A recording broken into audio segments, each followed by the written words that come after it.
नमस्कार। आज हम एक बहुत ही खास सफर पर निकल रहे हैं। एक ऐसा सफर जो हमें वक्त में बहुत पीछे ले जाएगा, शायद इंसान की सबसे पहली दर्ज की गई आवाज तक। हम बात कर रहे हैं ऋग्वेद की। हमारे पास कुछ अहम विचार हैं जो इस गहरी चर्चा का आधार बनेंगे। और हमारा मकसद सिर्फ तथ्यों को जानना भर नहीं है, बल्कि इस प्राचीन ज्ञान के एहसास को, उसके मर्म को छूना है। सही कहा आपने। ऋग्वेद असल में सिर्फ एक धार्मिक किताब नहीं है, ये तो उस वक्त के इंसान के जहन की उड़ान है। इस सृष्टि को, इस दुनिया को समझने की एक बहुत गहरी कोशिश है। हाँ। आप कह सकते हैं कि ये भारतीय संस्कृति, दर्शन, आध्यात्मिकता, इन सब का वो मूल स्रोत है जहां से ज्ञान की न जाने कितनी धाराएं निकली हैं। ये जीवन को देखने का एक नजरिया है, एक पूरा दर्शन है। और कमाल की बात यह है कि हजारों साल गुजर गए, लेकिन इसमें जो बातें कही गई हैं वो आज भी हमें सोचने पर मजबूर करती हैं। बिल्कुल करती हैं। तो आज हम कोशिश करेंगे कि इसकी बनावट को समझें, इसमें जो देवता हैं उनकी प्रकृति क्या है, इसके पीछे जो फलसफा है, जो दार्शनिक संदेश है जी। और हाँ, आज के दौर में ये कितना प्रासंगिक है, इसको भी टटोलने की कोशिश करेंगे। अच्छा रहेगा। तो चलिए एकदम बुनियादी बात से शुरू करते हैं। जब हम वेद कहते हैं तो इसका असल मतलब क्या है? देखिए, वेद शब्द जो है वो संस्कृत की विद धातु से निकला है। विद? हाँ, विद, जिसका सीधा सा मतलब है जानना, ज्ञान। अच्छा, ज्ञान। पर ये कोई आम ज्ञान नहीं है, इसे शाश्वत माना गया है, सनातन। ऐसा ज्ञान जो किसी एक इंसान की सोच की उपज नहीं है। हाँ, ये तो मैंने भी सुना है कि वेद 4 हैं, ऋग्वेद, यजुर्वेद, सामवेद और अथर्ववेद, और इनमें शायद ऋग्वेद सबसे पुराना है ना? बिल्कुल सही। ऋग्वेद न सिर्फ भारत का बल्कि शायद पूरी दुनिया का सबसे पुराना उपलब्ध लिखित साहित्य है। पूरी दुनिया का? हाँ, ये उस दौर की आवाज है जब इंसान पहली बार अपने आसपास की दुनिया को, प्रकृति की ताकतों को, अपने होने के रहस्य को बड़े काव्यात्मक ढंग से समझने और बयान करने की कोशिश कर रहा था। इसी से जुड़े 2 शब्द अक्सर सुनाई देते हैं, अपौरुषेय और श्रुति। इनका क्या मतलब है? ये विचार ही अपने आप में कितना अनोखा है कि इसे किसी इंसान ने लिखा नहीं बल्कि सुना गया। हाँ, ये वैदिक परंपरा की एक बहुत ही केंद्रीय मान्यता है, अपौरुषेय। इसका मतलब है जो किसी पुरुष यानी इंसान के द्वारा रचा न गया हो। अच्छा। इसे ईश्वरीय या दिव्य माना जाता है। और श्रुति, श्रुति का मतलब है सुना हुआ। सुना हुआ? जी। माना यह जाता है कि पुराने ऋषि मुनियों ने बहुत गहरे ध्यान में, तप की अवस्था में इन मंत्रों को सीधे ब्रह्मांडीय चेतना से ग्रहण किया, जैसे कोई आवाज सुनी हो। उन्होंने इसे रचा नहीं, बस जाहिर किया, प्रकट किया। तो ये ज्ञान को देखने का एक बिल्कुल ही अलग नजरिया हुआ कि ज्ञान रचा नहीं जाता, उसे महसूस किया जाता है, उसे पाया जाता है। बिल्कुल, एक तरह से रेवलेशन जैसा। अब अगर हम खास तौर पर ऋग्वेद पर आएं, तो इसकी संरचना, इसका ढांचा कैसा है? ये कितना बड़ा है? ऋग्वेद की संरचना काफी व्यवस्थित और विशाल है। इसे 10 मंडलों में बांटा गया है। मंडल मतलब आप समझ लीजिए अध्याय या खंड। 10 मंडल, ये तो काफी बड़ा विभाजन लग रहा है। और इन मंडलों के अंदर क्या होता है? इन 10 मंडलों में कुल मिलाकर 1028 सूक्त हैं। सूक्त? हाँ, सूक्त। सूक्त का मतलब है सुउक्त, यानी अच्छी तरह से कहा गया। अच्छा, अच्छी तरह से कहा गया। जी। हर सूक्त में कई मंत्र होते हैं, यानी ऋचाएं होती हैं, और ये सूक्त आमतौर पर किसी एक खास देवता को या किसी विषय को समर्पित होते हैं। और कुल मंत्र कितने होंगे अंदाजन? अगर कुल मंत्रों की यानी ऋचाओं की बात करें तो इनकी संख्या लगभग 10,552 है। 10,552? बाप रे, ये तो सचमुच ज्ञान का एक महासागर है। सिर्फ ये संख्या ही सोचने पर मजबूर करती है कि इसमें कितनी विविधता होगी, कितनी गहराई होगी। बिल्कुल। और ये सिर्फ संख्याएं नहीं हैं, इन्हें महज शब्द या कविता नहीं माना जाता। तो फिर? इन्हें शक्तिशाली ध्वनि तरंगें, वाइब्रेशंस माना जाता है, जिनमें गहरे अर्थ और एक तरह की ऊर्जा छिपी है। इन हजारों मंत्रों में हमें प्रकृति की शक्तियों के लिए विस्मय और आभार दिखता है। जीवन के रहस्यों पर गहरे दार्शनिक सवाल दिखते हैं, समाज चलाने के कुछ नियम नजर आते हैं, और उस एक परम सत्य की खोज की झलक मिलती है। ये हजारों सालों में विकसित हुई इंसानी चेतना का एक आईना है। आपने मंडलों का जिक्र किया था, क्या इन 10 मंडलों में भी कोई खास बात है? सब एक जैसे हैं या अलग-अलग हैं? नहीं, इनमें भी विविधता है। काफी रोचक है ये। देखिए, मंडल संख्या 2 से लेकर 7 तक। 2 से 7। हाँ, इन्हें अक्सर परिवार मंडल कहा जाता है। परिवार मंडल क्यों? ऐसा माना जाता है कि इन मंडलों के जो सूक्त हैं वो मुख्य रूप से कुछ खास ऋषि कुलों या परिवारों से जुड़े हैं, जैसे गृतसमुद ऋषि का कुल, विश्वामित्र, वामदेव, अत्रि, भरद्वाज, वशिष्ठ, इन सब के नाम आते हैं। और ये मंडल ऋग्वेद के सबसे पुराने हिस्सों में गिने जाते हैं। अच्छा, तो ये उन प्राचीन ऋषि परिवारों की ज्ञान परंपरा को दिखाते हैं। और बाकी के मंडल, पहला, 8वां, 9वां और 10वां? पहला और 10वां मंडल जो हैं वो तुलनात्मक रूप से थोड़े बाद में जोड़े गए माने जाते हैं और इनमें विषयों की विविधता भी ज्यादा है। 8वां मंडल मुख्य रूप से कण्व ऋषि परिवार से जुड़ा है। 9वां मंडल तो पूरा का पूरा एक खास देवता सोम को समर्पित है। सोम? ये कौन थे? सोम एक पौधा भी था और देवता भी। इसका रस अनुष्ठानों में इस्तेमाल होता था और इसे प्रेरणा, आनंद, यहाँ तक कि अमरत्व का प्रतीक माना जाता था। अच्छा, एक पूरा मंडल सिर्फ सोम पर? जी हाँ, पूरा 9वां मंडल। और 10वां मंडल, वो तो दार्शनिक नजरिए से बहुत ही महत्वपूर्ण है। उसमें क्या खास है? उसी में वो मशहूर नासदीय सूक्त है जो सृष्टि की उत्पत्ति पर बड़े गहरे सवाल उठाता है कि शुरुआत में क्या था, क्या नहीं था। हाँ, सुना है इसके बारे में। बड़ा रहस्यमयी सूक्त है। बिल्कुल। और उसी में समाज की संरचना पर बात करने वाला पुरुष सूक्त भी है। तो 10वें मंडल में बहुत गहरे और बात के विचार मिलते हैं। ये जानना बड़ा दिलचस्प है कि इसकी संरचना में भी एक तरह का इतिहास छिपा हुआ है। जी। अब आते हैं इसके कंटेंट पर। मतलब इसमें है क्या? ऋग्वेद का जो सबसे पहला मंत्र है वो किसे समर्पित है? शुरुआत कहाँ से होती है इस महासागर की? ऋग्वेद का बिल्कुल पहला मंत्र, पहला सूक्त अग्नि देवता की स्तुति में है। मंत्र है, अग्निमीडे पुरोहितम यज्ञस्य देवम ऋत्विजम होतारम रत्नधातमम। अग्निमीडे पुरोहितम, इसका अगर सरल शब्दों में मतलब समझें तो? इसका अर्थ है, मैं अग्नि की स्तुति करती हूँ या पूजा करता हूँ। अग्नि कौन है? वो यज्ञ के पुरोहित हैं, यानी सबसे आगे रहने वाले। पुरोहित? हाँ, यज्ञ के देव हैं, दिव्य शक्ति। ऋत्विज हैं, यानी सही समय पर यज्ञ कराने वाले। होता है, देवताओं का आह्वान करने वाले। और रत्नधातमम, यानी रत्नों को, श्रेष्ठ फलों को धारण कराने वाले, देने वाले। ये बात वाकई सोचने वाली है। हजारों मंत्र हैं इस ग्रंथ में और शुरुआत अग्नि से। अग्नि में ऐसी क्या खास बात थी कि ऋषियों ने सबसे पहले उसी को याद किया? ये महज किसी एक देवता का चुनाव नहीं है। इसके पीछे एक गहरा प्रतीकवाद है, सिंबोलिज्म है। कैसा प्रतीकवाद? देखिए, अग्नि क्या है? अग्नि प्रकाश है जो अज्ञान के अंधेरे को दूर करता है। हाँ। अग्नि ऊर्जा है जो जीवन का आधार है। अग्नि रूपांतरण करती है, चीजों को एक रूप से दूसरे रूप में बदलती है, शुद्ध करती है। और यज्ञ में अग्नि ही वो माध्यम है जो हम इंसानों की प्रार्थनाओं को, हमारी आहुतियों को देवताओं तक पहुंचाती है। अच्छा, माध्यम। जी। तो ज्ञान के इस विशाल ग्रंथ का आरंभ अग्नि से करना शायद ये दिखाता है कि ज्ञान की खोज भी अपने आप में एक तरह की अग्नि है जो हमारे अंदर के अंधेरे को मिटाकर सत्य का प्रकाश फैलाती है। ये भौतिक और आध्यात्मिक दोनों स्तरों पर शुद्धि और ऊर्जा का प्रतीक है। कमाल है। अग्नि सिर्फ वो आग नहीं जो हम देखते हैं, बल्कि वो ज्ञान, ऊर्जा, शुद्धि और देवताओं से जुड़ने का एक प्रतीक है। ये समझ तो ऋग्वेद को और भी गहरा बना देती है। बिल्कुल। अच्छा, अग्नि के अलावा और कौन-कौन से प्रमुख देवता हैं जिनका जिक्र ऋग्वेद में मिलता है? क्या बहुत सारे देवता हैं? हाँ, ऋग्वेद में कई देवताओं का वर्णन है और ज्यादातर देवता प्रकृति की अलग-अलग शक्तियों या फिर जीवन के जो महत्वपूर्ण मूल्य हैं उनके प्रतीक हैं। जो उदाहरण देंगे? जैसे सबसे ज्यादा जिक्र किसका आता है? सबसे ज्यादा सूक्त, जैसा मैंने शायद पहले कहा, इंद्र को समर्पित है। हाँ, इंद्र को अक्सर एक बहुत शक्तिशाली योद्धा के रूप में दिखाया गया है। बादलों को चीरकर बारिश लाने वाले, आर्यों के रक्षक देवता, वो शक्ति और वीरता के प्रतीक हैं। फिर वरुण देवता हैं जिनका चरित्र बहुत ही गहरा और नैतिक है। वरुण? हाँ, वरुण वो ऋत के संरक्षक हैं। ऋत ऋग्वेद की एक बहुत ही मौलिक और महत्वपूर्ण अवधारणा है। ये सिर्फ नियम या कानून नहीं है, ये सृष्टि का वो आंतरिक अनुशासन है, वो कॉस्मिक ऑर्डर है जिससे सब कुछ सही ढंग से चलता है।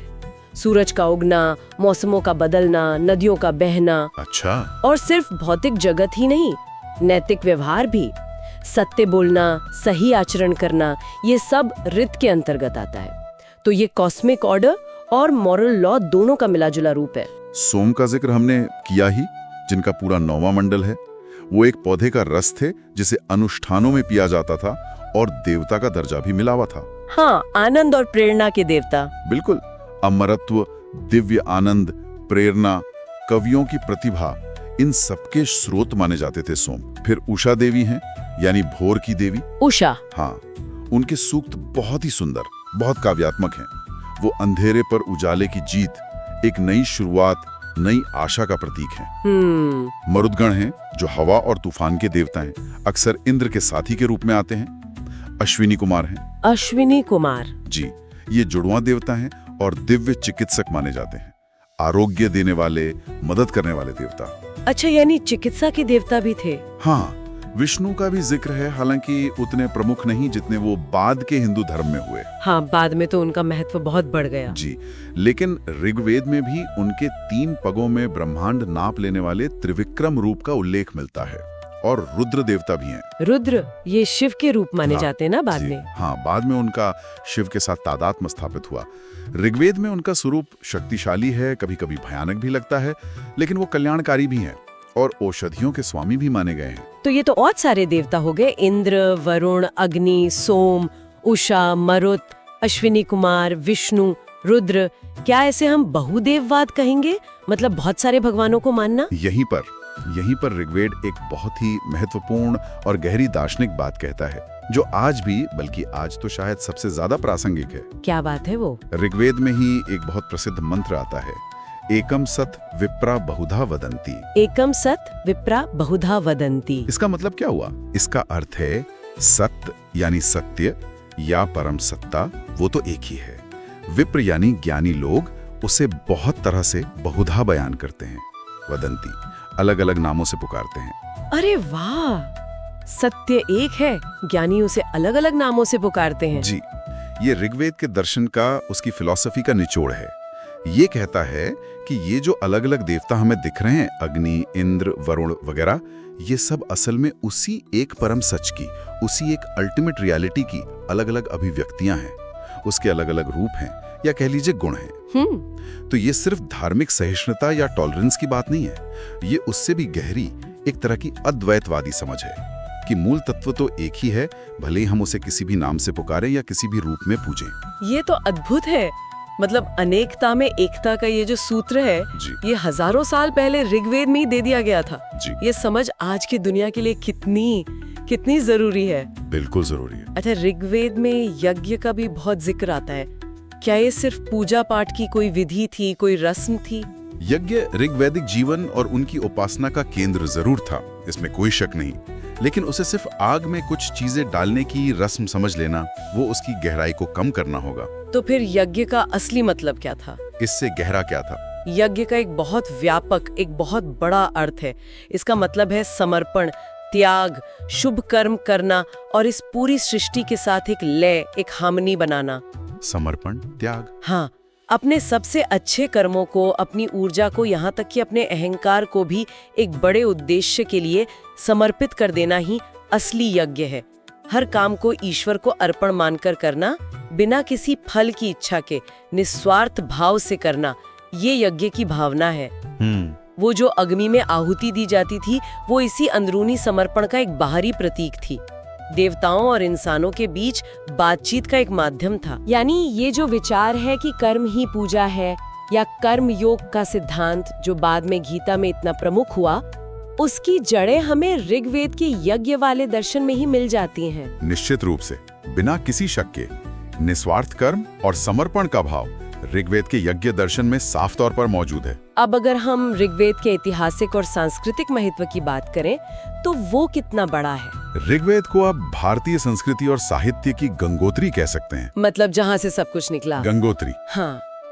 बाद के जितने भी महत्वपूर्ण धार्मिक और दार्शनिक ग्रंथ हैं, चाहे वो उपनिषद हों, ब्राह्मण ग्रंथ हों, आरण्यक हों, स्मृतियां हों, यहाँ तक कि रामायण और महाभारत जैसे महाकाव्य भी, वो सब अपनी प्रेरणा के लिए, अपनी प्रामाणिकता के लिए वेदों की तरफ और खासकर ऋग्वेद की तरफ देखते हैं। ये वो नींव का पत्र है जिस पर भारतीय चिंतन की पूरी इमारत खड़ी हुई है। और क्या ये सिर्फ आध्यात्मिक या दार्शनिक ग्रंथ ही है या उस समय के जीवन के बारे में भी कुछ बताता है? नहीं, ये सिर्फ आध्यात्मिकता या दर्शन तक ही सीमित नहीं है। ऋग्वेद उस समय के समाज और संस्कृति का एक बहुत ही अनमोल आईना भी है। अच्छा, कैसे? इसके मंत्रों से हमें उस वक्त के जीवन की साफ झलक मिलती है। उनका समाज कैसा था, उनकी सामाजिक संरचना कैसी थी, वो रहते कैसे थे, खेतीबाड़ी और पशुपालन का उनकी जिंदगी में क्या महत्व था, उनका संगीत, उनकी कलाएं, उनके युद्ध, उनकी आस्थाएं, उनका दुनिया को देखने का नजरिया, ये सब कुछ हमें ऋग्वेद से पता चलता है। इतिहासकारों के लिए तो ये एक बेशकीमती खजाना है। एक चीज जो मुझे हमेशा बहुत आकर्षित करती है वो है ऋग्वेद में प्रकृति के लिए जो गहरा सम्मान दिखता है। हाँ, ये ऋग्वेद की एक बहुत ही खूबसूरत और बहुत महत्वपूर्ण विशेषता है ना? बिल्कुल। सूर्य, चंद्र, पृथ्वी, जल, वायु, नदियां, पहाड़, प्रकृति के लगभग हर तत्व को, हर शक्ति को दिव्य मानकर उसकी स्तुति की गई है, उसकी पूजा की गई है। बल्कि जीवन देने वाली, पालन करने वाली शक्तियां माना गया।